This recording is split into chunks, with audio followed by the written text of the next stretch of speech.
बिस्मिल्लाहिर्रहमानिर्रहीम। अस्सलामुअलैकुम। सऊदी अरब की जानिब से 1 नवंबर को गैर मुल्की अफराद के सिलसिले में जो उम्रे की इजाज़त मिलने का मुतवक्का ऐलान है, उसी की बुनियाद पर पाकिस्तान में बहुत ज़्यादा तैयारियां ज़ोर शोर से शुरू हो चुकी हैं। ताज़ा तरीन इतलात के मुताबिक हज और उम्रे के सिलसिले में जो ट्रैवल एजेंट्स हैं, उन्होंने टिकटों की पेश की बुकिंग के हवाले से इकदामात शुरू किए हैं, बल्कि उम्रे के हवाले से बाकायदा पब्लिसिटी भी शुरू कर दी है। इस सिलसिले में टूर ऑपरेटरों ने कहा कि पाकिस्तान ज़ायरीन की बहुत बड़ी ख्वाहिश है कि सऊदी अरब में उम्रे के लिए जाएं और तमाम तर एहतियाती तदाबीर पर वो अमल करने के लिए तैयार हैं।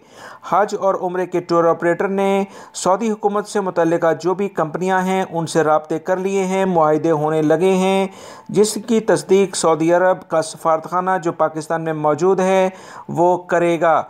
इस सिलसिले में हज के लिए जो भी ट्रैवल एजेंसी हैं, उन्होंने बताया कि जब लोगों से ये कहा जाता है कि आपको SOP जो वबाई मर्ज कोरोना के सऊदी हुकूमत ने तय किए हैं उस पर अमल करना होगा, तो इनमें एक अजीब जज्बा पैदा होता है। वो कहते हैं कि हजाज मुक़द्दस पर जाने के लिए हम हर तरह की जो भी कवानीन हैं उनका एहतराम करेंगे और तमाम की तमाम चीज़ों को लाजमी तौर पर मद्देनज़र रखेंगे ताकि तमाम अफराद की सेहत का ख्याल रखा जाए।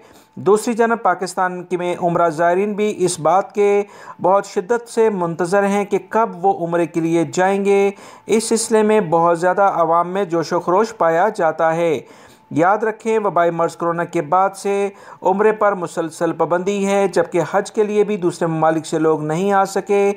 इन तमाम सूरत हाल के बाद सऊदी हुकूमत ने 1 नवंबर 2020 से उम्रे के लिए दूसरे ममालिक से मखसूस अफराद को यानी मखसूस तादाद में आने के लिए इजाज़तनामे जारी करने हैं। पाकिस्तान से सऊदी अरब के लिए PIA की मामूल की परवाज़ों की बहाली के साथ 88 खसूसी परवाज़ें चलाई गई हैं। उम्रे की इजाज़त मिलने के बाद पाकिस्तान और सऊदी अरब के दरमियान मुकम्मल फ़ज़ाई ऑपरेशन बहाल हो जाएगा।